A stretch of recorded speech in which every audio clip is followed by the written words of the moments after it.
అమ్మా, ఏదైనా సమస్య వచ్చినా అదే అనుకుంటారా? నేను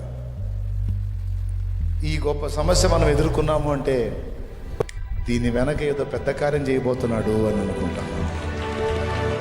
ఈ చేదును నాకు తినిపించాడు అంటే మధురమైన అనుభవాలు ఏదో రప్పించబోతున్నాడు అనుకుంటా. ఇది నాకు ఇవ్వలేదు అంటే దీనికంటే నూరింతల ప్రయోజనకరమైనది, శ్రేష్టమైనది మా నాన్న నాకు ఇవ్వబోతున్నాడు అనుకుంటా. దేవుని శక్తివంతమైన కార్యాలు వినండి బాగా. దేవుని శక్తివంతమైన కార్యాలు ప్రాక్టికల్గా మనం మన వ్యక్తిగత జీవితంలో అనుభవించాలంటే ఖచ్చితంగా విశ్వాసం కావాలి. దానికి సంబంధించిన విశ్వాసం కావాలి. అంటే నువ్వేం నమ్మాలంటే యేసు ప్రభు సిలువలో ప్రాణం పెట్టుట ద్వారా నా ఆత్మను రక్షించడానికి మాత్రమే సమర్థుడు అని నువ్వు నమ్మి ఆగావనుకో, అంతవరకే జరిగింది. నా ఆత్మను రక్షించడానికి మాత్రమే కాదు, భూమి మీద నేను జీవించిన ఈ జీవితంలో నా దేహమునకు కావలసిన వాటి విషయంలో కూడా ఆయన ఎంతటి కార్యానైనా చేయడానికి బలవంతుడు అని నీవు విశ్వసించకపోతే ఆయన శక్తి నీవు అనుభవించలేవు.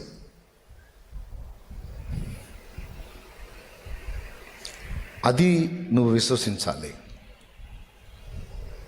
ఇది లేఖనంలో ఏం చెప్పాడంటే దేవుని కార్యములు స్వతంత్రించుకొనుటకు కావలసిన విశ్వాసం. ఆమెకి 12 ఏళ్ల జబ్బు, రక్తస్రావం. ఇప్పట్లో డాక్టర్లు చూపిస్తే 12 ఏళ్ల నుంచి ఈ సమస్య ఉంది, ఏమమ్మా క్యాన్సర్ అమ్మా, అది ఆ గర్భసంచి క్యాన్సర్ వచ్చినట్టుంది నీకు అని చెప్తారు డాక్టర్. సింపుల్గా చెప్పాలంటే ఆమెకి క్యాన్సర్ అనుకోండి. 12 ఏళ్ల నుంచి ఆ సమస్యతో బాధపడుతుంది. అయితే యేసు ప్రభువుని గురించి వింది. విచిత్రం చెప్పనా, ఆమె యేసు ప్రభు నా పాపాల కొరకు ప్రాణం పెట్టాడు, నా కోసం 3వ నాడు తిరిగి లేచాడు, 2వ రాకడలో రాబోతున్నాడు, ఇవన్నీ ఏమి తెలియవు ఆమెకి. ఎందుకనగా ఇంకా ప్రభు సిలువ ఎక్కలా. ప్రభు సిలువ ఎక్కల, ఆమె ముందే ఉన్నాడు. సిలువ ఎక్కాడు, సిలువ ఎక్కి ప్రాణం పెట్టి తిరిగి లేచి అపోస్తలులు ప్రకటించినప్పుడు విన్న వాళ్ళకి అవన్నీ ఇంకా ఏం జరగల.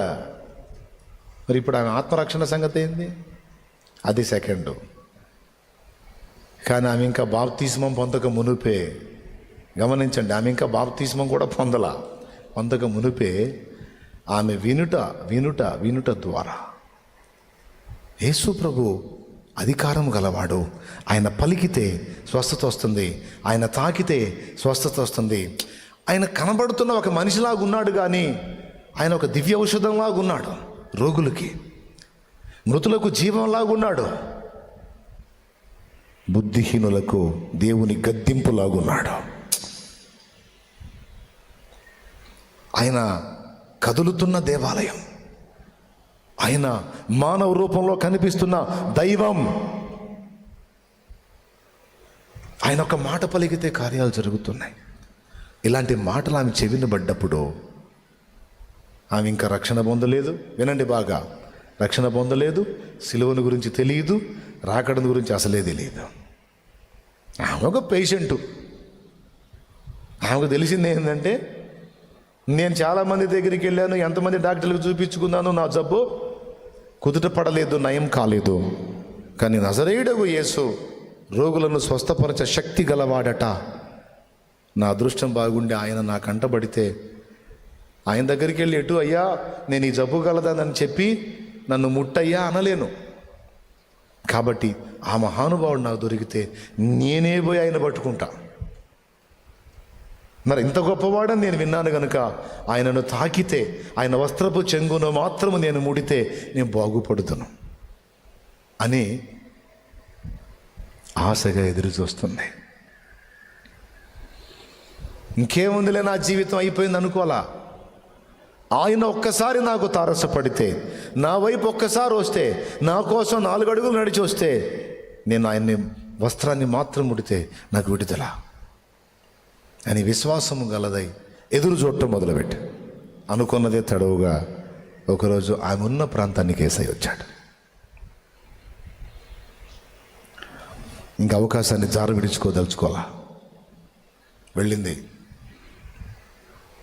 తన సమస్యలు చెప్తే యూదులు రానీరు, నువ్వు కడగా ఉండాలి, నువ్వు అపవిత్రురాలి అంటారు. కుష్ఠరోగానికి ఎంత అవమానకరమైన అనుభవాలు ఉన్నాయో ఈ సమస్య కూడా అపవిత్రురాలు. కుష్ఠరోగి అపవిత్రుడు, ఈమె కూడా అపవిత్రురాలు. దేన్ని బట్టి? ఆ జబ్బును బట్టి, ఆ సమస్యను బట్టి. కడగానున్న స్త్రీ అపవిత్రాలుగా ఉండిందన్నాడు కదా, అందుకని యూదులు ముట్టనివ్వరు. పొరపాటున శిష్యుల ముందు, అయ్యా నాకు ఈ జబ్బు అంటే, ఏమ్మా బుద్ధుందా లేదా, మా దగ్గరికి వచ్చేవింది, మాలో కలిసేది బాబా అంటారు. అందుకే ఎవ్వరికి వద్దో, నాకున్నదేదో నా మనసులో నాకుంది నా సమస్య గురించి, అలాగే దేవుని శక్తిని గురించి నాకున్న విశ్వాసం ఏదో నా మనసులో ఉంది, నేను పోయి ఆయన వస్త్రాన్ని మాత్రం ముడతానని ఆ జనాల్లో సందు చేసుకొని వెళ్ళి ఆయన వస్త్రపు చెంగుని అలా పట్టుకుంది. అంతే, 12 సంవత్సరాలు శోధించబడుతున్న రోగం ఆ రోజు ఆమెను విడిచిపోయింది. గొప్ప స్వస్థత ఆమెకు స్పష్టంగా అర్థమైపోయింది. ఆ జబ్బు ఆ క్షణములో, ఆయన వస్త్రపు చెంగు ముట్టిన క్షణములో ఆ రోగము ఆమెను వదిలిపోవటం, ఆమె బాగుపడటం ఆమెకు అర్థమైంది. ఆమెకే కాదు, ఆమె ఎవరిని ముట్టిందో ఆయనకు కూడా అర్థమైంది. ఏమర్థమైందో తెలుసా? ప్రభావము ఆయనలో నుండి, ప్రభావము అన్న దగ్గర శక్తి అని రాసుకో, శక్తి అని రాసుకో. యేసు ప్రభు ఎంత షార్పో తెలుసా? తనకు శక్తి ఏ స్థాయిలో నింపబడిందో తెలుసు, ఎక్కడ ఖర్చు అయిందో తెలుసు. మనకు అసలు శక్తి ఉందో లేదో కూడా తెలియదు. మనకేం లేకపోయినా ఉన్నట్టే ఫీలింగ్ ఇచ్చి నడుస్తున్నాం మనం. శక్తితో నింపబడటం, ఆ శక్తి ఖర్చు అయిపోవటం, ఆ వెలితి కూడా గుర్తుపట్టాడు ఆయన. ఆగాడు. అది ఎలాంటిదంటే, సొమ్ము సంచి నడుంకి ఈ పక్క ఒకటి, ఆ పక్క ఒకటి, ఈ చేతిలో 2, 4 సొమ్ము సంచులు పట్టుకొని నడుస్తున్న ఒక వ్యక్తికి ఎవరన్నా వచ్చి ఓ పక్క ఉన్న సొమ్ము సంచిని తీసేశారనుకో, ఇక 3 అర్థమైందిగా. అంటే మీకు అర్థం కావటానికి అలా పోల్చాను. ఇదేంది 3 ఉన్నాయి, ఇంకొకటి మిస్ అయింది, ఎవరు తీశారన్నట్టు ఠక్కుమని ఆగాడు. ఈమెకేమో స్వస్థత వచ్చింది, ఆయనకేమో ఆ శక్తి ఆమె లాక్కుందన్న సంగతి అర్థమైంది, ఆమె బాగుపడిందని అర్థమైంది. ఇప్పుడు ఆమె సాక్ష్యం రావాలిగా ముందుకి, నన్ను ముట్టినది ఎవరు అన్నాడు. ఏం ప్రశ్న? బాయ్ నన్ను ముట్టింది ఎవరు అన్నాడు. వాళ్ళు వింతగా చూశారు ఆయనకి వెళ్ళి. బోధకుడికి ఏమన్నా ఏమైంది? బోధకుడికి నన్ను ముట్టింది ఎవరు? జనములు ఎగిసి ఆయన మీద పడుచుండగా, మేము ఆయన చుట్టూ ఉండి ఆయనను తాకుతుండగా నన్ను ముట్టినది ఎవరు అంటాడేమిటి అని వాళ్ళు వింతగా చూస్తున్నారు. ప్రభువా, జనములు ఎగసి నీ మీద పడుచుండగా నన్ను ముట్టినది ఎవరు నీవేలా అడుగుచున్నావు అంటే, ఈ జనాలు పైన పట్టడం, మీరు వచ్చి నన్ను తగలటం ఇవన్నీ వేరమ్మా. కానీ ఒక పర్సన్ ఉంది, ఆ పర్సన్ నన్ను ఎలా ముట్టిందంటే నాలో ఉన్న శక్తిని స్వతంత్రించుకున్నట్లు ముట్టింది.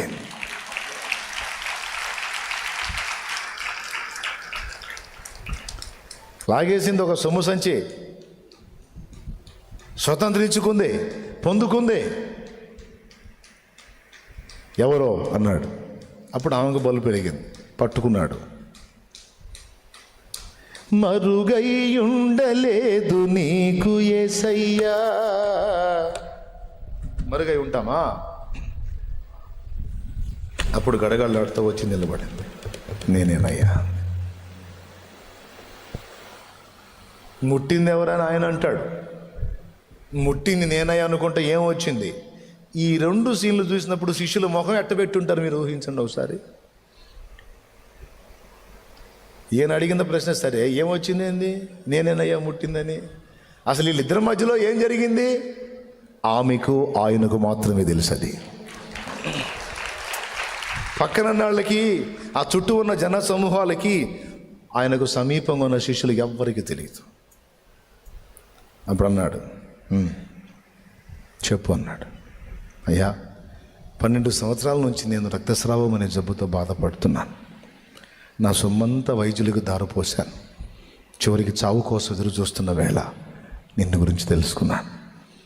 ఏనాటికైనా నువ్వు వస్తావు, నన్ను దర్శిస్తావు, నా దేన స్థితి నుంచి నన్ను విడిపిస్తావు. ఈ దుర్గంధభరితమైన జీవితం, ఈ అపవిత్రమైన జీవితం, ఈ శాపగ్రస్తమైన జీవితం, ఎవరికి ఈ బాధ చెప్పుకోలేని జీవితం,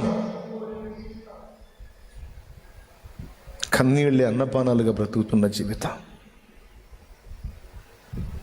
ఈ జీవితం నుంచి నాకు, ఈ వేదన నుంచి విడుదల నీ ద్వారానే దొరుకుతుందని ఎదురు చూశాను. ఈరోజు నువ్వు నాకు కంటబడ్డావు. అవకాశాన్ని పోగొట్టదలుచుకోలే.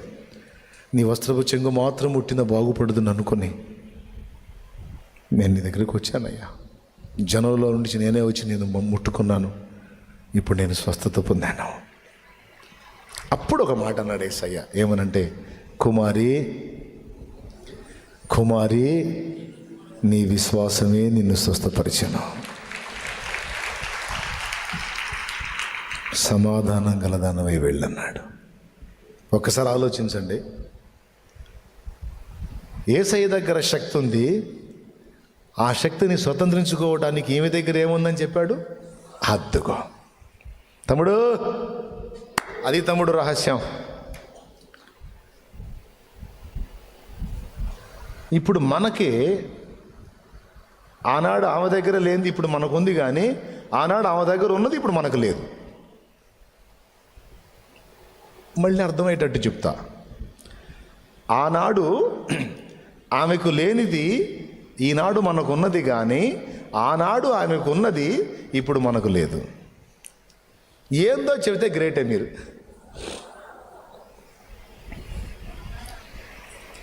ఆనాడు ఆమెకు లేనిది ఏంటంటే యేసు శిలువ మరణ పునరుద్ధానాలను కూర్చున్నటువంటి సువార్త. తెలియదుగా. రక్షణ కొరకైన విశ్వాసం గురించి ఆమె ఎరగదు. కానీ ఈరోజు మనకి యేసు శిలువ మరణ పునరుద్ధానాలను కూర్చున్న సువార్త తెలుసు. ఆత్మ రక్షింపబట్టానికి కావాల్సిన విశ్వాసం అయితే మనందరం కలిగే ఉన్నాం. కానీ ఆనాడు ఆమెకి ఏమీ లేవు, ఎందుకంటే ఇంకా సిలువ ఎక్కల ఆయన. మరి ఆయన ఏం కలిగి ఉంది? స్వస్థత పొందుటకు, అంటే ఆయన శక్తిని స్వతంత్రించుకోవటానికి అవసరమైన విశ్వాసం తన యందు కలిగి ఉంది ఆమె.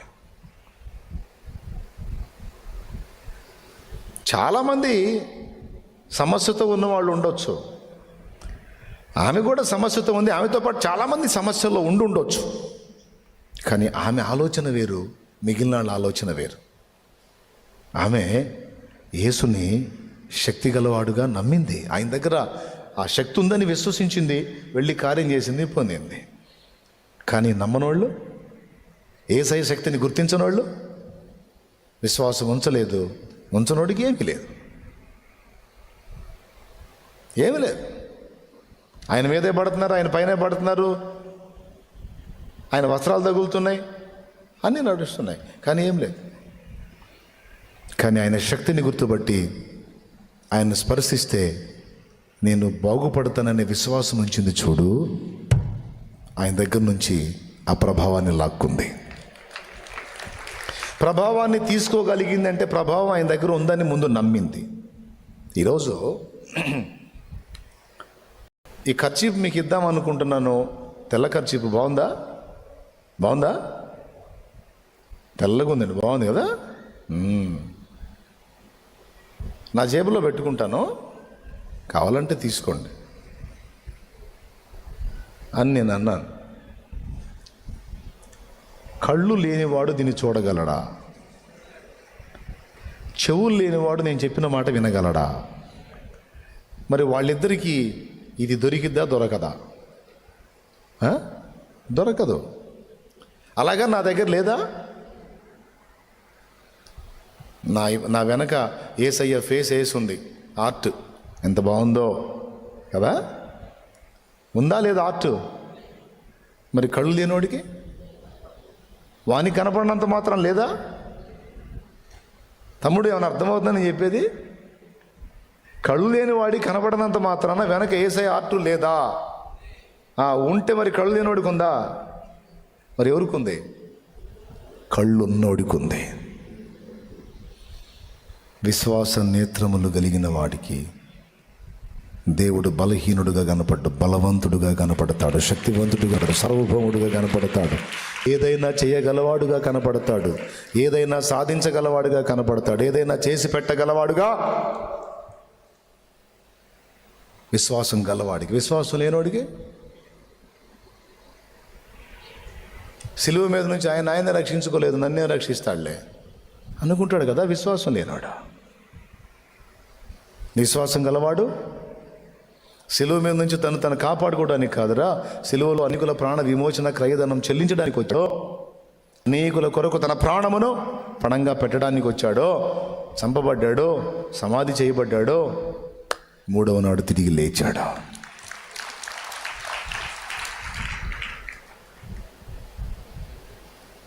ప్రియులారా, మరణపు అనుభవాన్ని రుచి చూసి తిరిగి లేచిన పునరుద్ధానుడు యేసు.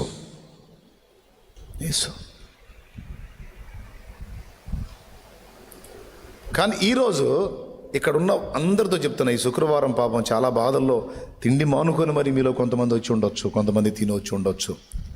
కానీ ఒక మాట చెప్పనివ్వండి, మీలో ఒక విశ్వాసాన్ని కలిగి ఉన్నారు, రక్షణ కొరకైన విశ్వాసాన్ని. కానీ దేవుని అద్భుతాలు స్వతంత్రించుకునడానికి కావలసిన విశ్వాసాన్ని సాధన చేయండి, దాన్ని కలిగి ఉండండి.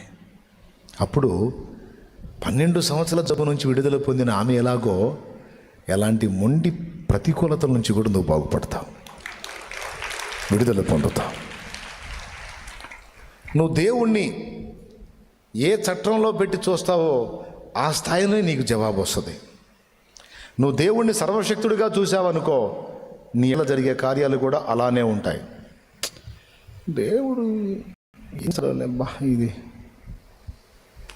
ఇది కష్టమే అంటే, అవును కష్టమే. ఆయన్ని నువ్వు పరిమితి చేయగలవు, గుర్తుపెట్టుకో. ఆయన అపరిమితుడే, కానీ నువ్వు పరిమితి చేయగలవు. ఆయన ప్రవహించే మహానదే, కానీ ఆ మహానది నుంచి నీ ఇంట్లోకి ఒక అంగుళం పైపు మాత్రమే నువ్వు వేసుకుంటే నీకు అడుగు ధార రాదు. మహానదే, నువ్వు అంగుళం పైపు వేసావు, ఆ నది నుంచి ఇంటికి అంగుళం ధారే వస్తుంది. అంటే ఆ మహానది నీ ఇంటికి వచ్చేటప్పటికి అంగుళం పైపులో పరిమితం చేయబడింది. అడుగు తూమేసావు అనుకో, వచ్చి పడుతుంది అంతే. జస్ట్ ఒక పెద్ద హౌస్ నిండడానికి అంగుళం దారైతే రోజంతా పట్టిద్ది. అడుగుతూ అనుకో, జస్ట్ స్విచ్ చేసి అదుగో ఇదిగో అని ఆపేయటమే, నిండిపోద్ది.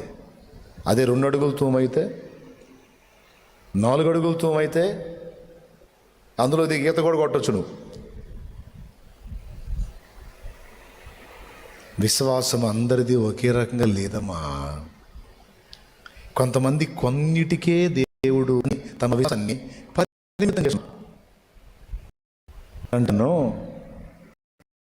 దాటండి విశ్వాసాన్ని, ఎక్కువ విశ్వాసాన్ని దేవుని వరకు గొప్ప వాటిని ఆశించండి. దేవుని అందరి విశ్వాసం నాకు అంతవరకు చలు అని పని చెప్పు. ఆయన ప్రవహించే మహానది నీ చేతనైతే ఆయన ఎంత ప్రవహించాలనుకుంటాడో అంత ప్రవహించడానికి అందుబాటులోకి వెళ్ళిపోండి. ఆయన శక్తిని దాన్ని పరిమితం చేసి ఆలోచించకండి. నేనైతే అలా ఫిక్స్ అయ్యా. ఎవరైనా నా ముందుకు వచ్చి ఇది అసంభవం అంటే నేను ఇష్టపడను ఆ మాట. అది నీకు చెప్పినోడికి, కానీ నా దేవుడికైతే కాదు. ఆయన తలుచుకుంటే ఇది కాదు, దీని తాతను చేసే దమ్మున్నోడు ఆయన. చేస్తాడు. సౌలు తన విశ్వాసాన్ని పరిమితి చేసుకున్నాడు. ఇశ్రాయేలు సర్వ సైన్యం తమ విశ్వాసాన్ని పరిమితి చేసుకున్నారు. కానీ దావీదు అలా చేసుకోవాలా. వాళ్ళందరూ గొలియాతునే చూశారు. ఇప్పుడు మామూలు వండి కొట్టడం అంటే ఏదో దేవుడు సాయం చేస్తాడు సార్, వాడేంది 10 అడుగులు 12 అడుగులు ఉన్నాడు, అంత టోన్ని కొట్టాలంటే మనకి బలం కష్టం అంటే వీళ్ళ విశ్వాసం. మళ్ళీ వీళ్ళందరూ విశ్వాసులే. ఆఖరికి యెషయి కొడుకులలో ఏలియాబు మిగిలిన ఒక ఇద్దరు, మొత్తం ఒక 3 దాకా అక్కడ ఉన్నారు. 2-3 ఉన్నారు అక్కడ యుద్ధంలో. అదే ఫ్యామిలీలో వాడు కదా దావీదు. దావీదు ఎందుకు వాళ్ళు దిగాలి యుద్ధంలోకి, కానీ దిగల.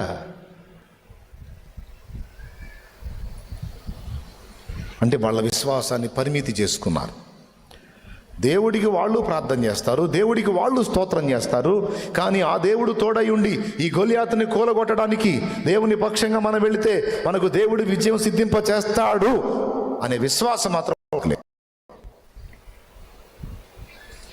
అలా విశ్వాసాన్ని కనపరిచి పెద్ద అడుగు వేయడానికి సిద్ధమైన వాడిని వెనక్కి లాగేదానికి మాత్రం వాళ్ళకి సామర్థ్యం ఉంది. దేవుని వైపు చూస్తూ దేవుని బట్టి అడుగులు ముందుకు ఇష్టపడిన వాడిని పగ్గాలేసి వెనక్కి లాగటంలో పనుళ్ళు అన్నమాట. రేయ్, నీ గర్వమును నీ చెడుతనమును నాకు తెలియనురా. ఆ చిన్న మందని ఏం చేశావు అంటే అర్థమేంటో తెలుసా? ఆ చిన్న మందని గాయటానికే చేతగాని వెధవవిరా నువ్వు. పెద్ద పోటుగాడులోకి వచ్చావు, యుద్ధానికి వెళ్తావా అంటే ఏందిరా నీ గర్వం ఏందంటే ఇక నేను ఎదవా.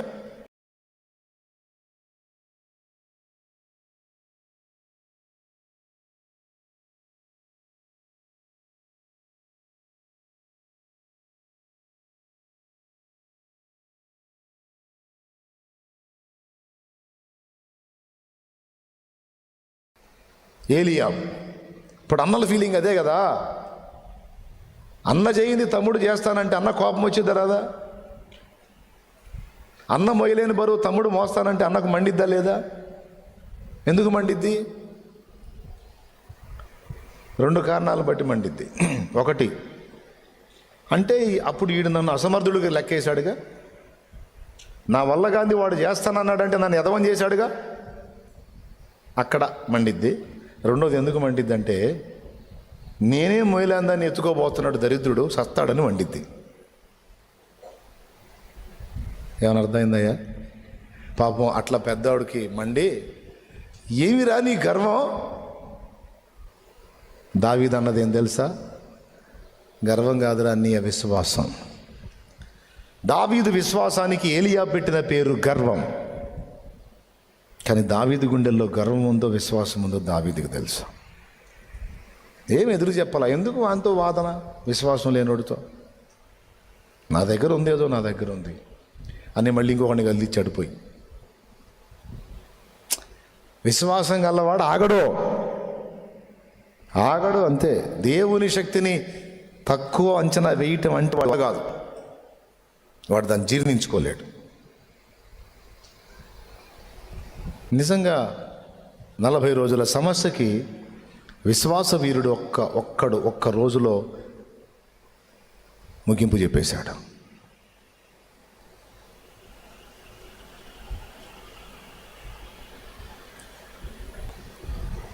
ఇక్కడ వాచ్ తీసేశారు.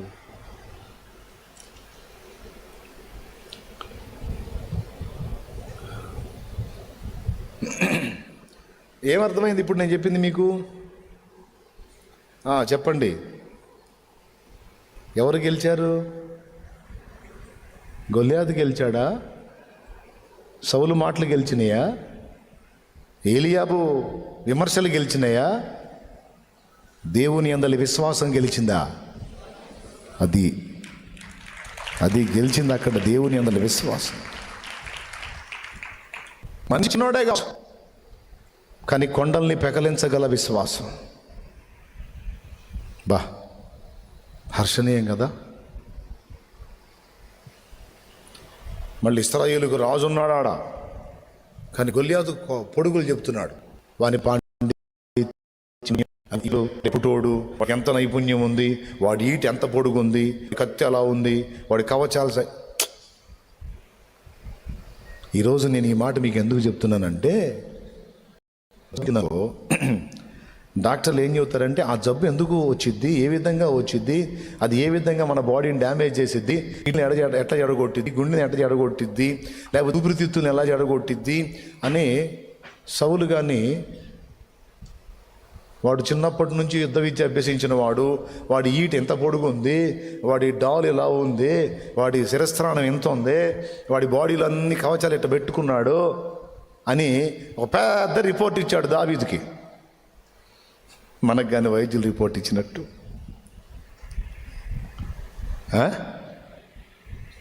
రోగాలు ఒక్కటేనా, ఇంకా బోల్డ్ అనే సమస్యలు ఉన్నాయి. ఏ విధమైన రిపోర్ట్లు అయినా కావచ్చు.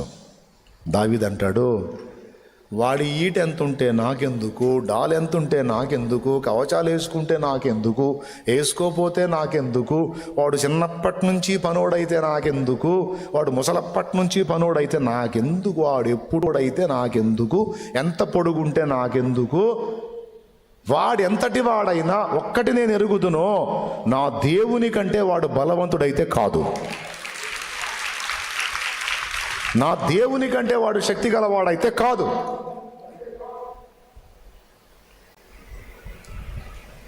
నా దేవుడు బలవంతుడు, ఆయన చేయగలడు.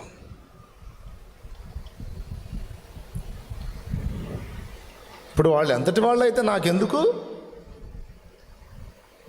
ఆ సమయం వచ్చినప్పుడు ఒక తగులుతాడు, వచ్చి అప్పచెప్పి వెళ్తారు యేసు నామంలో.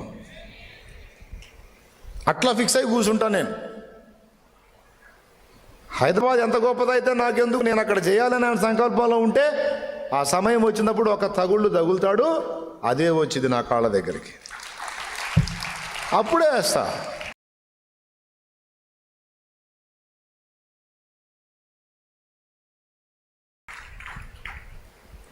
ఈలోపు అన్నీ రెడీ చేయడానికి మా డాడీకి సమయం ఇస్తా. ఆవేశపడి వస్త్రములు చించుకొనను, ఇంటిగా కూర్చొని స్తోత్రిస్తా. ఎంతమందికి అర్థమైందో ఏమో మరి. హల్లెలూయా.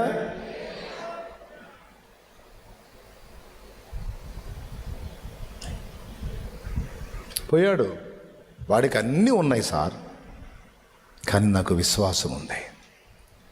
ఎవరిని ఉందో తెలుసా? భూమి ఆకాశముల సృష్టికర్త అయిన యెహోవా.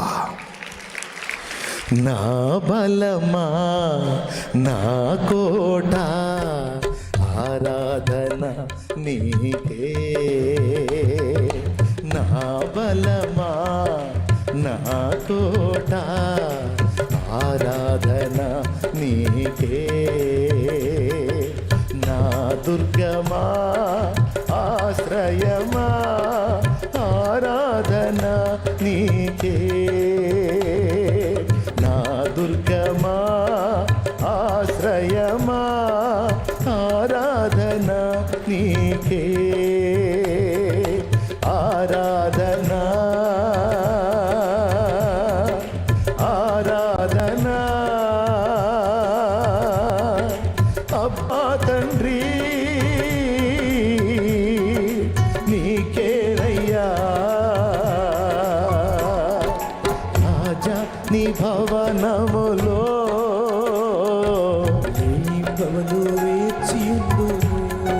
సర్వశక్తి గల దేవుడు నా దేవుడు. నాకు విశ్వాసం ఉంది సార్. నా దేవుడైన యెహోవా పేరిట ఇదిగో నేను నీ మీదికి వస్తున్నాను.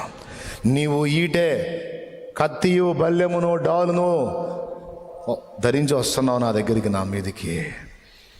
నేను ఏ ఆయుధాలు కాదు, నా ఆయుధం నా దేవుడే. చూడండి ఆ వచనం యాజ్రీస్గా చూడండి ఒకసారి. నేను ఎలా వస్తున్నానో చెప్తున్నాడు. యెహోవా పేరిట నేను వస్తున్నాను అన్నాడు. చూడు, సమూయేలు, మొదటి సమూయేలు 17:45 అంట. చూడండి ఒకసారి. దావీదు, నీవు కత్తియు, ఈటయు, బల్లెమును ధరించుకుని నా మీదకి వచ్చుచున్నావు. అయితే నీవు తిరస్కరించిన ఇశ్రాయేలీయుల సైన్యములకు అధిపత్యకు యెహోవా పేరిట నేను నీ మీదకి వచ్చుచున్నాను. 3 ఆయుధాలు, కత్తియు, ఈటయు, బల్లెమును. ధరించుకొని నువ్వు వస్తున్నావు, నేను నా దేవుడైన యెహోవా పేరిట నీ మీదికి వస్తున్నాను. అంటే ఏం చెప్తున్నాడు తెలుసా? అవతల ఆయుధాల గురించి మాట్లాడి, నాకున్న ఆయుధం నా దేవుడేరా, దేవుని యందలి విశ్వాసమే నా ఆయుధం, దేవుడే నా ఆయుధం, దేవుడే నా కేడం, నా కొండ, నా కోట, నా దుర్గము, నా శైలము, నా ఈటె, నా బల్లెము, నా బాణము, నా ఖడ్గము, నా సమస్తము. నాకున్న ఒకే ఒక ఆయుధం నా దేవుడే. నా దేవుని చేత నేను ఘనకార్యములకు పూనుకొని జయం పొందగలను, నా దేవుని ద్వారా. చివరికి ఏం జరిగిందో మీకు తెలుసు. అన్నీ ధరించుకొని వచ్చినోడు ఊరగ తెచ్చాడు. ఒక కత్తి ఉందా దావీదు దగ్గర? ఈటు ఉందా? బరిసు ఉందా? బల్లెం ఉందా? బాణం ఉందా? దాలు ఉందా? ఏం లేదు. చేతి కర్ర. గొర్రెల దొడ్డి నుంచి ఏ గెటప్పుతో వచ్చాడో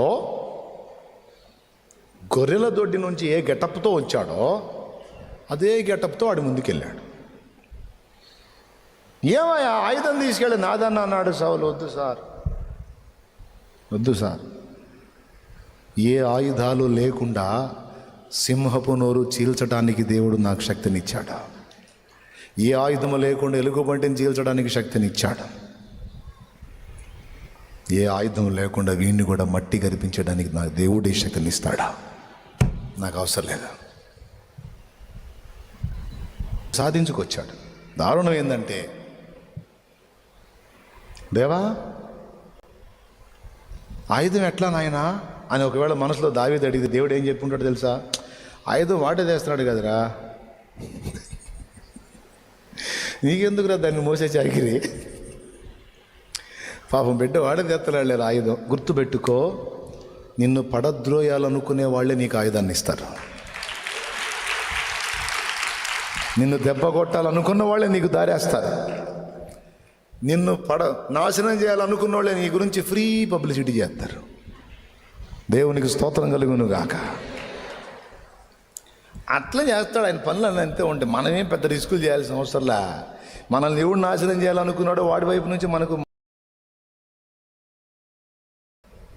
కావాల్సిందని వాడే తెచ్చుకున్నాడు. అడ్డం పెట్టుకోవాల్సిందేమో పక్కోడికి ఇచ్చాడు. ఏంటిది? డాలు పళ్ళెలాగుంటుంది అది కదా వాడి చేతిలో పెట్టుకోవాలి.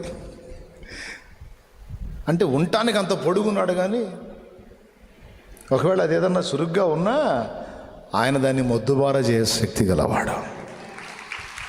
అందుకే వాళ్ళు ఏం చేస్తారో వాళ్ళకే తెలియకుండా వాళ్ళ చేత చేయించి మనకు ఆయుధాలు అప్పచెప్పి ఆ ఆయుధంతో వాడినే పచ్చడి కింద కొట్టేటట్టు చేస్తాడు. నువ్వేం కంగారు పడాల్సిన అవసరం లేదు. గందరం నువ్వు ఒక్కటే ఆయన నామములో పో, ఆయన యందు విశ్వాసంతో పో. నీ సమస్య నీకు ఒక ఆశీర్వాదంగా మారింది. నీ శత్రువు ఖడ్గమే నీ చేతి ఆయుధంగా మారింది. నీ ఓటమే నీకు ఒక అద్భుత పాఠమై గొప్ప గెలుపుగా మారింది. అంతే, అట్లా తిప్పేస్తాడు ఆయన. ఆయన చేయగలుగుతాడు ఆ కార్యం. నేను చెప్పింది లేఖనమా ఒట్టి మాటలా? చెప్పండి. దావీదు కత్తి ఎవరు ఇచ్చారు? గొల్యాతేగా. ఆ కత్తి తీసుకొని దావీదుని చంపాలని వచ్చాడు. చక్కగా వచ్చి అప్పచెప్పి వేసే అన్నట్టు అయిపోలా.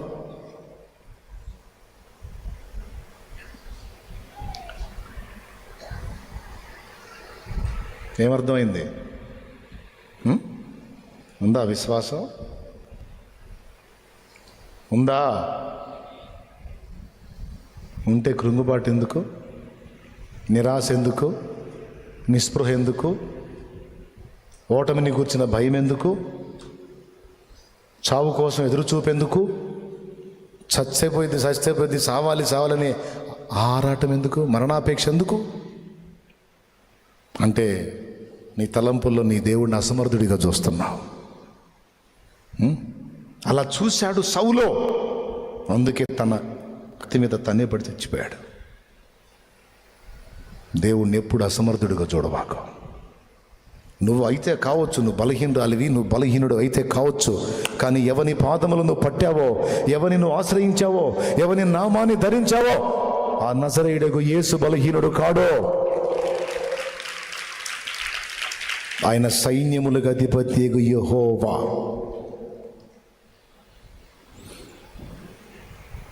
కానాను యాత్రలో యోర్దాను అలలచే కలత చెంది తినే, కాపరివైన నీవు దహించు అగ్నిగా నా ముందు నడచితివి. నా జీవం నీ కృపలో దాచితివే, నా జీవిత కాలమంతా ప్రభువా నీవే నా ఆశ్రయం. నా జీవం నీ కృపలో దాచితివే. ఐగుప్తు విడచిన ఎర్ర సముద్రము అడ్డురానే వచ్చెనే, ఐగుప్తు విడచిన ఎర్ర సముద్రము అడ్డురానే వచ్చెనే. నీ బాహుబలమే నన్ను దాటించి శత్రువునే కూల్చెనే, నీ బాహుబలమే నన్ను దాటించి శత్రువునే కూల్చెనే. జీవం నీ కృపలో దాచితివే, నా జీవిత కాలమంతా ప్రభువా నీవే నా ఆశ్రయం, నా ఆశ్రయం. నా జీవం కృపలో దాచితివే. Praise the lord. ఇప్పుడు దేవుని వైపు నుంచి చెప్పే ఏ సమస్య చెప్తావో, ఏ కొలతలు చెప్తావు? దేవుడి కొలతలు చెప్తావు, గొలియాతు కొలతలు చెప్తావా? గొలియాతు కొలతలు చెప్పినోడు గుడారంలో కూర్చున్నాడు, చివరికి తన కత్తి మీద తనే పడ్డాడు. కానీ దేవుని కొలతలు చూసినోడు ఈరోజు కూడా చరిత్ర పుటల్లో సూపర్గా నిలిచున్నాడు. కాబట్టి సాధన చేయండి, విశ్వాసాన్ని సాధన చేయండి, ప్రాక్టీస్ చేయండి, నేర్చుకోండి. విశ్వాసం గలవారే బ్రతకడం నేర్చుకోండి, విశ్వాసముతో చూడటం నేర్చుకోండి, విశ్వాసంతో నడవటం నేర్చుకోండి, విశ్వాసంతో మాట్లాడటం నేర్చుకోండి, విశ్వాసంతో దేవుడు చెప్పిన విధంగా ప్రయత్నం చేయటం నేర్చుకోండి. అయితే ఇక్కడ ఇంకొక చిన్న గుర్తు చేసుకోవాల్సిన విషయం ఏంటంటే, బలవంతుడైన దేవుణ్ణి దృష్టిలో పెట్టుకొని మనం వేసే అడుగు మనం వేయాలి. దావీదైతే యుద్ధభూమికి అయితే వెళ్ళాడు కదా, యుద్ధభూమికి వెళ్లకుండా దేవుడు చేశాడా? నో. మనుషుడి వైపు నుంచి స్పందన, ఇదిగో నేనున్నాను ప్రభువా, నన్ను వాడుకో, వాడిని కూల్చో. ఇంకక్కడ దేవుడు నీ దగ్గర ఏముంది అంటాడు మోషేని, గొర్రెలు దోలే కర్ర అంటాడు. పో దాంతో తెస్తావు లేపో అంటాడు. నీ దగ్గర ఏముంది అన్నాడు దావీదు, ఇదిగో ఒడిసేలా, పో దాంతో వండేస్తావు లేపో అంటాడు. ఇది ఒడిసేలతో వాడిని, ఇది గొర్రెలు దోరే కర్ర, ఐగుప్తు శాసనం ఎక్కడా, వాడు రాజదండం ఎక్కడా, నా గొర్రెలు కాసే కర్ర ఎక్కడ ప్రభా? ఇది అన్ని దండాలని కొలిచిద్ది లేపో. ఎందుకంటే ఇది నీ చేత గొర్రెలు కాసే కర్రే కావచ్చు, కానీ ఆ కర్ర కాదురా నాయన నీ ఆయుధం. మోషే, నేను నీ ఆయుధం, నేను నీతో వస్తాపా. నా ముందు ఉంటాడు ఐగుప్తు రాజు కాదు, ఈ భూలోకంలోనే కాదు, సకల విశ్వములో ఎక్కడ ఎవ్వడు ఏ రాజు కూడా నన్ను గెలవలేడు, నన్ను మించలేడు. ఎలయనగా నేను రాజులకు రాజుని, ప్రభువులకు ప్రభువుని, భూపతులకు అధిపతిని, సర్వలోకానికి చక్రవర్తిని. నేనే నీకు ఆజ్ఞాపిస్తున్నావు. ఐగుప్తు రాజు ఏంది, వాడి తాత ఎవడైనా సరే లొంగాల్సింది చల్లనాడు అన్నాడు. అంతే, ఉన్నదే నీ దగ్గర ఉన్నదే, మళ్ళీ ఏదో తెచ్చుకో, ఏదో రెడీ చేసుకో అనేది లేదు. నీ దగ్గర ఏముంది అన్నాడు. 5 రొట్టెలు 2 చేపలు, అసాలదే అబో 12 గంపలు మిగిలినాయి.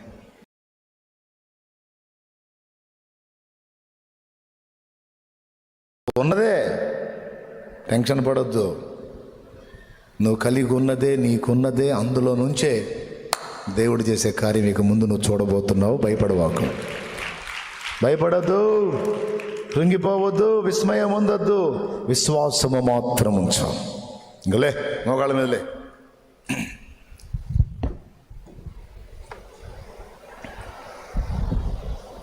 నేర్చుకుందాం, విశ్వాసముతో చూడటం నేర్చుకుందాం.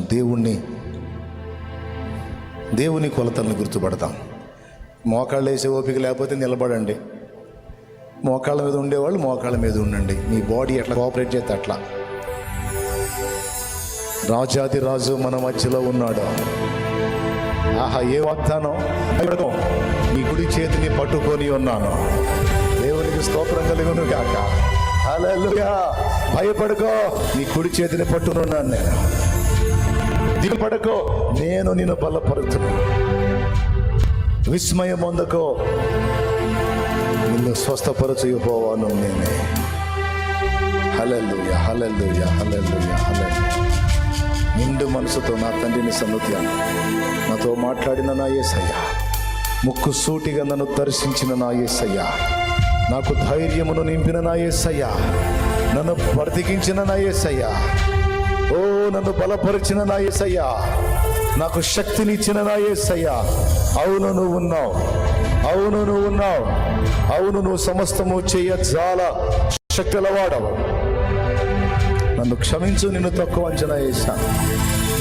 గొలియాతు లాంటి సమస్యల వైపు నేను చూశాను, కానీ ఆకాశ మహాకాశములు పట్టసాలని దేవుడవని నిన్ను చూడలేకపోతున్నాను. పదే పదే పదే పదే నేను బలహీన పడుతున్నాను. క్షమించు. అవును దేవా, నువ్వు నాకున్నావు. అవును దేవా, నీవు నాకు తోడై ఉన్నావు. అవును దేవా, నేను బలహీనుడే కావచ్చు, కానీ నీవు బలవంతుడావు. ఈ బలహీనుని ద్వారా, ఈ బలహీనుడి ద్వారానే నువ్వు ఘనమైన కార్యాలు చెయ్యగలవు. నిన్ను తక్కువ అంచనా వేయలేను ప్రభు, నిన్ను తక్కువ అంచనా వేయలేను. 1,000,000 మంది గొలియాతులు ఏకమై వచ్చిన నీ కాలి గోటికి ఈక్వల్ కాజాలరు ప్రభు. నీకు స్తోత్రమయ్యా, స్తోత్రమయ్యా, స్తోత్రమయ్యా. అయ్యా, నిజంగా నువ్వు గొప్ప కార్యాలు చేస్తావయ్యా, నిజముగా గొప్ప కార్యాలు చేస్తావయ్యా. ఓ, అడుగు వాటి కంటే, ఊహించే వాటి కంటే అధికమైన కార్యములు నువ్వు చేస్తావు దేవా. నువ్వు సిగ్గుపరచని దేవుడవు. నీకు స్తుతి, నీకు స్తుతి, నీకు స్తుతి, నీకు స్తుతి, నీకు స్తుతి. అవును, ఇది మొదలుకొని నేను అదే నమ్ముతున్నాను. అవును, నువ్వేదైనా ఒక కార్యం ఆపావంటే ఇంకా గొప్ప కార్యం చేయబోతున్నావు. ఏ విషయంలోనైనా మౌనంగా ఉన్నావంటే ఓ గొప్ప విజయాన్ని ఇవ్వబోతున్నావు. ఏ విషయంలోనైనా నన్ను అడుగు పడనిచ్చావంటే ఓ గొప్పగా నిలబెట్టబోతున్నావు. నీవు నాకు తోడై ఉన్నావు, నీవు నన్ను విడిచిపెట్టావు. నా నమ్మకత్వాన్ని బట్టి గాక, నీ నమ్మకత్వాన్ని బట్టి నువ్వు కృప చూపెడుతున్నావు నాయన. నీవు నమ్మకమైన వాడివై ఉన్నావు నాయన. అది నమ్ముతున్నాను, నేను నమ్ముతున్నాను, విశ్వాసం ఉంచుతున్నాను. నా విశ్వాసాన్ని వృద్ధి పొందించు, వృద్ధి పొందించు. కృంగుబాటు నా దరి చేరనీయొద్దు ప్రభు. అల్పమైన వాటికి లొంగిపోనీయొద్దు ప్రభు. పరాక్రమము, శౌర్యము దయచేయి, రోషము పుట్టించు నాయన. నీకు స్తోత్రమయ్యా. నాలో విశ్వాసాన్ని వృద్ధి పొందించి నీ గొప్ప కార్యాలు చూచినట్లు సహాయము చేయి, సహాయము చేయి, సహాయము చేయి. నీకు వందనాలు, నీకు వందనాలు, నీకు వందనాలు, నీకు స్తుతులు, నీకు స్తోత్రాలు, కృతజ్ఞతా స్తుతులు చెల్లిస్తూ స్తుతి మహిమ ఘనత నీకే ఆరోపిస్తూ యేసు నామములో ప్రార్థించి పొంది ఉన్నాం తండ్రి. ఆమేన్. బిడ్డలారా, గుర్తుపెట్టుకోండి ఒక్క మాట. కూర్చోండి ప్రశాంతంగా. ముగింపులో ఇక నేను ముగించేసాను. టైం 1 అయిందా? చూసారా మరి, 1కి అయిపోయింది కోటం. మీరు నమ్మరు, ఇట్లాంటి కార్యాలు చేస్తాడు దేవుడు.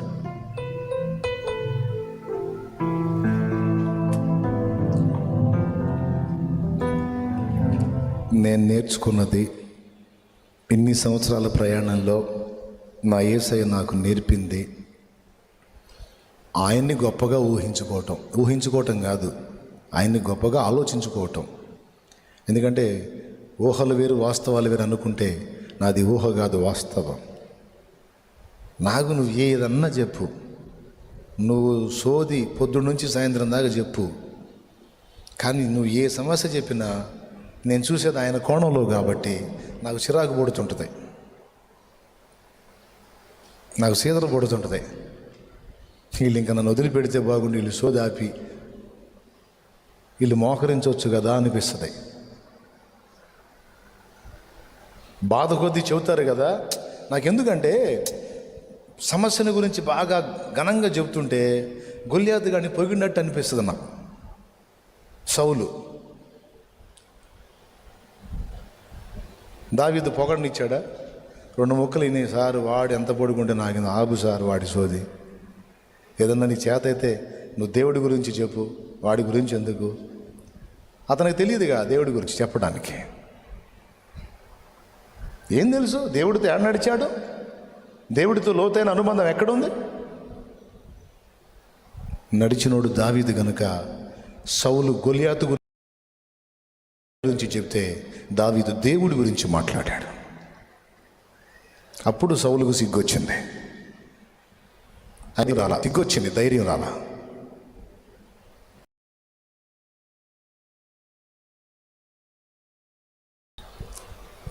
ఇప్పుడు ఏదైనా సరే ఎగ్జాంపుల్గా చెప్తున్నా, ఒకటి ఆశించాను, అది నాకు ఇవ్వలేదనుకో, అంతకంటే శ్రేష్టమైన కార్యం ఏదో చేయబోతున్నాడని అనుకుంటాను. అంటే నేర్పాడు, అట్లా నేర్పాడు. ఒకటి ఆశించాను, అది ఇవ్వలా. ఏమయ్యా విశ్వాసం ఉంచాను, నువ్వు ఇస్తావని నమ్మాను, సిగ్గుపరిచేవి ఏంటంటే, సిగ్గుపరిచేది ఏందిరా సోదరుడా, నువ్వు ఒకటి అడిగావు, నీకు 12 ఇద్దాం అనుకున్నా, సిగ్గుపరిచేది ఏంది? అవునా, సారీ ఏసయ్యా, సారీ ఏసయ్యా, తప్పన్నయ్యా అనుకుంటున్నావు ప్రభా. అవునరా, అవును, ఇంకెప్పుడు అన్ను ప్రభా. అది ఈ ఒక్క పాయింట్లో మీకు అర్థం కాల. అడిగితే అది అవసరమైతే అంతవరకు చాలు అనుకుంటే చేస్తాడు. ఆపాడు అంటే బలమైన కార్యం ఏదో చేయబోతున్నాడు. అది చేసినప్పుడు మైండ్ మనకి పక్క. అట్లాగే ఎన్ని అనుభవించానో ఈ 24 సంవత్సరాల ప్రయాణంలో. అర్థమైందా తమ్ముడు? అంతేగాని నిరాశపడే ప్రసక్తే లేదు. ప్రార్థన వినలేదా ప్రభు, జవాబు ఇవ్వలేవా ప్రభు, కాలేదా ప్రభు, నీకు చేత కాదా ప్రభు మొదలైన డైలాగులు ఏవి ఉండవు. చేయాలనుకుంటే చేస్తాడు, లేకపోతే దానికి 100 గొప్పదాన్ని ఇస్తాడు. ఏదన్నా వచ్చిన సమస్య పరిష్కారం కూడా అంతే ఉంటుంది. అందుకే మారురీత్యా మొదట కొంచెం కంగారు పడినా తర్వాత దేవుణ్ణి బట్టి ధైర్యం తెచ్చుకోవాలి. ఎందుకంటే ఆయన నన్ను ప్రేమిస్తున్నాడు. నేనంటే ఆయనకి ప్రాణం కాబట్టి నా కోసం ప్రాణం పెట్టేశాడు. అందుకే నాకు భయం ఉండదు, ఆయన్ని బట్టి నాకు ధైర్యం. మరి మీరేమంటారు?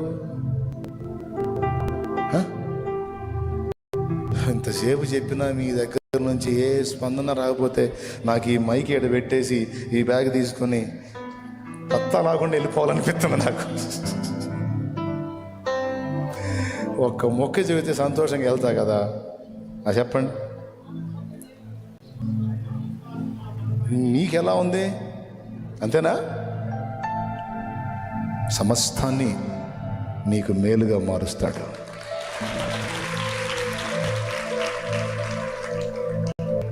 నాకు కూడా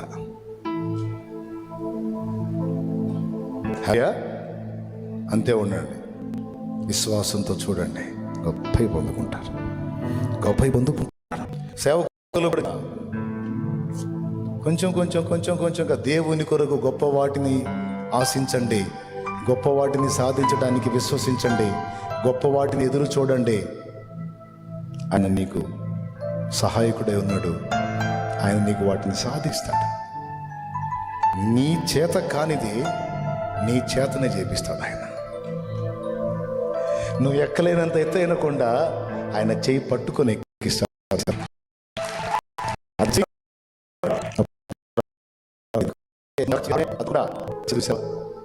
ఈ కొండకి చిన్నవాడు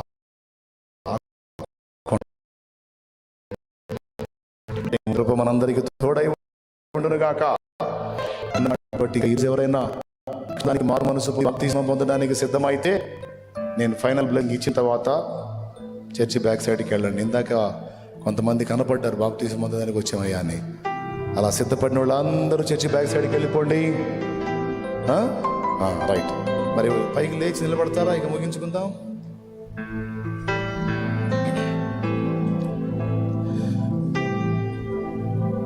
సియోనుకే నా ఓడ పయనం ఆగదు ఏ చోడా, విశ్వాసముతోనే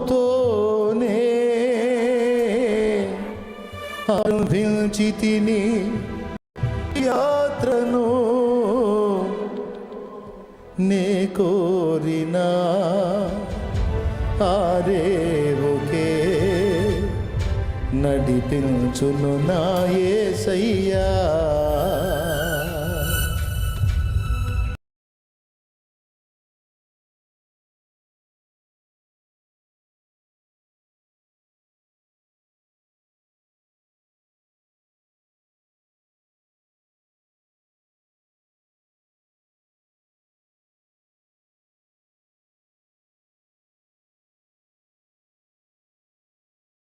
అమ్మా, ఏదైనా సమస్య వచ్చినా అదే అనుకుంటారా? నేను ఈ గొప్ప సమస్య మనం ఎదుర్కొన్నాము అంటే దీని వెనక ఏదో పెద్ద కార్యం చేయబోతున్నాడు అని అనుకుంటాను. ఈ చేదును నాకు తినిపించాడు అంటే మధురమైన అనుభవాలు ఏదో రప్పించబోతున్నాడు అనుకుంటా. ఇది నాకు ఇవ్వలేదు అంటే దీనికంటే నూరింతల ప్రయోజనకరమైనది, శ్రేష్టమైనది మా నాన్న నాకు ఇవ్వబోతున్నాడు అనుకుంటా. అలా అలా అలా ఫిక్స్ అవ్వండి. ఓకేనా? రైట్. రక్షణకు సిద్ధపడ్డ వాళ్ళు చర్చి బ్యాక్ సైడ్కి వెళ్ళిపోండి. అన్నట్టు రేపు ఏదో ఉందనుకుంటాను కదా, అందరూ బయలుదేరి వచ్చేసేయండి. అందరం కలిసి నైట్ అంతా దేవునిలో గడుపుకుందాం. రైట్. కృప మనందరికీ తోడై ఉండును గాక. ఆమె నిజంగా కళ్ళు మూయండి. ప్రార్థన సహాయం పొందగోరిన వాళ్ళు ముందే చెప్పాను కదా, గుండ్రాయి తిప్పినట్టు తిప్పాలా? తల అవసరం లేదుగా. ఈమె కోరింది మనవి చొప్పున ఈమెకు దయచే. ఈ బిడ్డ కోరింది హృదయ వాంఛ తీర్చు, చేతులు ఉంచుతా. నువ్వు నీ హృదయాన్ని కుమ్మరించుకో. ఖచ్చితంగా నా దేవుని స్వస్థత కార్యం, విడుదల కార్యం, అద్భుత కార్యం నీ లైఫ్లోనూ అనుభవిస్తావు. ఇక భయపడద్దు. ఓకేనా? చెప్పు, నీ రోగం గొప్పదా, యేసయ్య గొప్పడా? నీ అప్పు గొప్పదా, యేసయ్య గొప్పడా? నువ్వు ఎదుర్కొంటున్న అవమానాలు గొప్పయా, యేసయ్య గొప్పడా? ఈరోజు నువ్వు కొంచెం అలా అవమానాల్లో నడుస్తుండొచ్చు, కానీ గుర్తుపెట్టుకో, కొద్ది రోజులే. శోధన కాలం తీరిన తర్వాత నీ అవమానాల్ని ఘనతగా ఆయన మార్చగల దేవుడు. కాబట్టి ఆత్మ సంబంధంగా ఆయన పెనవేసుకో. వాళ్ళంత కార్యాలు చూడబోతున్నా. తలలు వంచి కళ్ళు ముద్దాం, ప్రార్థనలు ఏకీభవిద్దాం. దైవజనులు దావీదన్న గారు ప్రార్థన చేస్తారు. స్తోత్రం, స్తోత్రం, స్తోత్రం, స్తోత్రం. సర్వోన్నతుడైన తండ్రి, సర్వాధికారి, నీకు వందనాలు, స్తోత్రాలు, స్తోత్రాలు, స్తోత్రాలు. ఆయన కృతజ్ఞతాస్తుతులు చెల్లిస్తున్నాం ప్రభు. ఇదిగో మీ దాసు నిలబెట్టి మీరు మాట్లాడిన ప్రతి మాటను బట్టి స్తోత్రాలు, కృతజ్ఞతలు. ఎంతమంది అయితే ఆ మాటలు నమ్మి విశ్వాసంతో ప్రభు నీ వైపు చూస్తున్నారు, వారి జీవితాల్లో ఆశ్చర్యమైన కార్యాలు జరిగించండి, అద్భుతమైన కార్యాలు మీరు జరిగించండి ప్రభు. మేము లోకస్తులు వల్ల ఎవరు కూడా జీవించకుండా మూర్ఖులకి తన వారికి వేరే రక్షణ పొంది ఇదిగో నా ప్రభు నీకు ఇష్టలుగా ప్రతి ఒక్కరూ జీవించే కృప అనుగ్రహించమని ప్రార్థన చేస్తున్నాం. ప్రార్థన ద్వారా సమస్తము సాధ్యమే. అల్ప విశ్వాసంతో ఉంటే క్షమించండి ప్రభు. ఇదిగో పరిపూర్ణ విశ్వాసం పరిశుద్ధాత్మ ద్వారా పొందుకోవటానికి కృప దయచేయండి. వాక్యం ఎత్తిన మీ దాసుని బలపరచండి. ఇంకా మంచి ఆరోగ్యము, ఇంకనూ నాయన అత్యధికమైన కృపాభిషేకం మీరు దయచేయండి. ప్రతి ఒక్క పరిచర్యను మీరు ఆశీర్వదించండి. నీ బిడ్డలందరినీ దీవించి ఇక్కడ నిలిచిన వారిలో నా ప్రభు ఏకీభవిస్తున్న వారిలో, ఆన్లైన్లో ఉన్న వారిలో, రోగులుగా ఉన్న వారిని యేసయ్య మీ యొక్క గాయపడిన హస్తంతో ముట్టండి నాయన, తాకండి, స్వస్థపరచండి ప్రభు. ఆ రక్తస్రావం కలిగిన స్త్రీ విశ్వాసాన్ని బట్టి అయ్యా ఇదిగో నేను ముట్టినప్పుడు ప్రభావం వచ్చినట్లు ఎవరు ఏ రోగంతో ఉన్నా నా దేవుడు నన్ను స్వస్థపరుస్తాడు, నా దేవుడు నన్ను బాగు చేస్తాడని ఎంతమంది విశ్వాసంతో ఉన్నారు వారందరికీ జీవితంలో శరీరంలో మార్పు కలుగునుగాక ప్రభు. గర్భఫలం లేని వారికి సంతానము దయచి, వివాహ ప్రయత్నాలు సఫలపరచండి, ఉద్యోగ ప్రయత్నాలు సఫలపరచండి. నీ బిడ్డలు చేస్తున్న ఉద్యోగాల్లో యేసుక్రీస్తు నామములో ప్రమోషన్ వచ్చునుగాక ప్రభు. వ్యాపారాల్లో దీవెన కలుగునుగాక ప్రభు. పశువుల మందుల పంట పొలాలను మీరు ఆశీర్వదించండి. బిడ్డలందరినీ క్షేమంగా తీసుకొచ్చారు, మరలా వెళుతున్నప్పుడు తోడే నీ క్షేమకరమైన ప్రయాణాలు దయచేయండి. రేపు రాత్రి జరిగే ఆన్లైన్ ప్రార్థన కూడా ఆశీర్వాదకరంగా జరిగించు నా ప్రభు. నీ బిడ్డలు తీసుకుని వచ్చి నూనె కూడా మీ రక్తముగా మార్చండి, రాసుకున్నప్పుడు స్వస్థతా కార్యాలు జరిగించండి. ఇట్టి గడ్డలు, వాపులు, నొప్పి, చీకటి శోధనలు ఏవైనా యేసుక్రీస్తు నామములో తొలగిపోనుగాక. ఇంకా గొప్ప సాక్ష్యాలు కూడా నీ సన్నిధిలో వినపడినట్లు కార్యాలు జరిగించండి. తండ్రి సన్నిధి మినిస్ట్రీ సేవ అంతటిను, పరిచర్య అంతటిను మీరు ఆశీర్వదించి వర్ధిల్ల చేయము. ఏకీభవించిన సేవకులను వారి కుటుంబాలు కూడా దీవించి, వారు చేస్తున్న పరిచర్లు కూడా మీ దీవెన ఉండజేయి. రక్షణ కొరకు సిద్ధపడిన బిడ్డను కూడా మీరు ప్రభువా సంపూర్ణంగా పరిశుద్ధపరిచి నీ సొత్తుగా మారుస్తున్నందుకు కృతజ్ఞతలు చెల్లిస్తూ యేసుక్రీస్తు నామములో ప్రార్థిస్తున్నాము తండ్రి, ఆమేన్. మన తండ్రి అయిన దేవుని ప్రేమ, కుమారుడైన యేసుక్రీస్తు వారి కృప, పరిశుద్ధాత్మ దేవుని సహాయము, సమాధానం ఇప్పుడు ఎల్లప్పుడూ సదాకాలం సకల పరిశుద్ధులకు మనందరికీ ఈ మినిస్ట్రీ సేవ అందరికీ తోడయుండి ఆశీర్వదించునుగాక. ఆమేన్. యేసు రక్తమే జయం, సిలువ రక్తమే జయం. యేసు నామమునకు సంపూర్ణ జయం కలుగునుగాక. ఆమేన్. హల్లెలూయా, హల్లెలూయా, హల్లెలూయా.